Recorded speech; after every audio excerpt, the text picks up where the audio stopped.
Evet, herkese merhaba. Ben Erdinç Bulat. Bugün ne yapıyoruz? Bugün tamamen Elementor'le şu an ekranda görmüş olduğunuz sonsuz bir döngüde kayan logo alanı yapacağız. Bunu nasıl yapacağız? Nerede yapacağız? Niçin yapacağız? Gelin anlatmaya başlayalım. Şimdi panele geldim. Durun, panele gelmedim. Şimdi bu alanı oluşturmak için e, Elementor'le düzenleme alanına geliyorum. Buradaki alanın aynısından bir tane daha oluşturalım ve nasıl yapıldığını en baştan anlatabilirim. Evet. Buraya bir adet Flexbox container'ımı yerleştiriyorum. İçerisine ihtiyacım olan widget resim döngüsü olacak. Resim döngüsünü buraya ekledim ve daha önce hazırlamış olduğumuz logoları buraya ekleyelim. Hazırda olan şöyle birkaç logo var. Bunları buraya ekliyorum.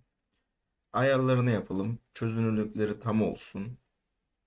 Masa üstünde 6 adet gözüksünler ve navigasyonları olmasın. İstemiyorum. Nasıl olsa otomatik bir şekilde kayacaklar.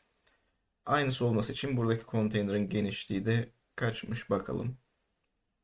1300'müş. Aynı şekilde buraya da 1300 yapabilirim. Siz tabi tasarımınıza göre değişebilir. Burası 1440 olabilir veya bunu tam ekran, tam genişlik bile yapabilirsiniz. Biz şimdilik 1300 pikselde kalabilir. Tekrar resim döngüsüne geldim. Buradaki ayarlarımı tamamladım. Yapmam gereken başka bir şey var mı? Yok. Ek seçeneklere geliyorum. Burada yapmam gerekenler şunlar. Otomatik oynat özelliği açık kalacak. Üzerine gelince duraklat ve etkileşimle duraklat özelliklerini kapatıyorum. Ve en önemli kısım olan otomatik oynatma hızını sıfıra yapıyorum. Bu çok önemli.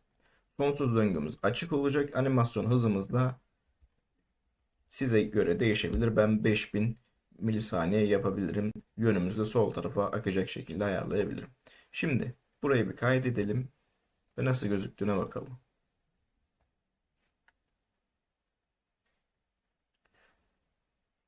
Kayıyor, evet, güzel, ama lineer bir şekilde değil. Yani sabit bir şekilde kaymıyor. Duraksayarak kayıyor. Bunu da buradaki gibi nasıl yapacağız? Zaten aradaki farkı oldukça belli.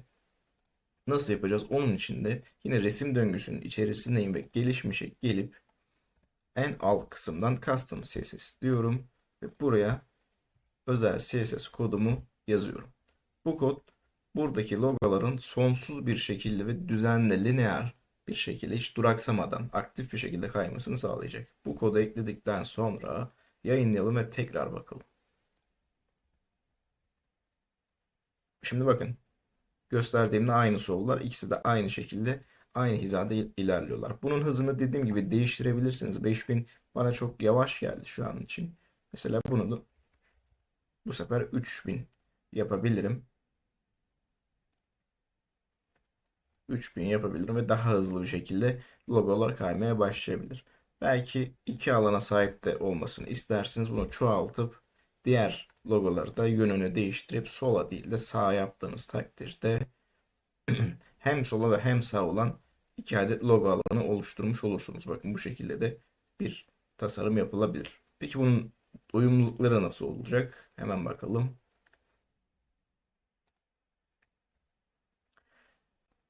Tablette bakın, ilk yaptığımız logo burada. Bizim yaptıklarımız da burada. Bunları biraz daha küçültebiliriz tabii. Mobilde nasıl olacak? İlk yaptığımız burada. Bizim sonraki yaptıklarımız da burada. Bunları küçültelim. Mesela tablete gelelim. Tablette 6 adet gözükmesin. Tablette 5 adet gözükebilir. Ve mobilde de bir adet daha küçültüp, hatta 2 adet küçültelim. 3 adet gözüksün. 3 logo gözükebilir. Evet. Aynılarını alttakine de yapmak istiyorum. Çünkü böyle bir tasarım yaptık. Böyle bir tasarım kalsın. Siz istediğiniz şekilde özelleştirebilirsiniz. Önemli olan oradaki kod yapısıydı. Tablette de 5 olacak. Çok yavaşladı bilgisayar ama sizde yavaşlamaması gerekiyor. Bilemem. O kadarını bilemem. Şimdi tekrar kontrol edelim. Bakalım, mobilde de gayet düzgün gözüküyor ve sonsuz bir şekilde kayıyorlar. Tabletimize bakalım. Tablette de aynı şekilde. Her şey anlaşıldı değil mi? Bu video bu kadardı. Bu video bu kadar. Görüşmek üzere. Hoşçakalın.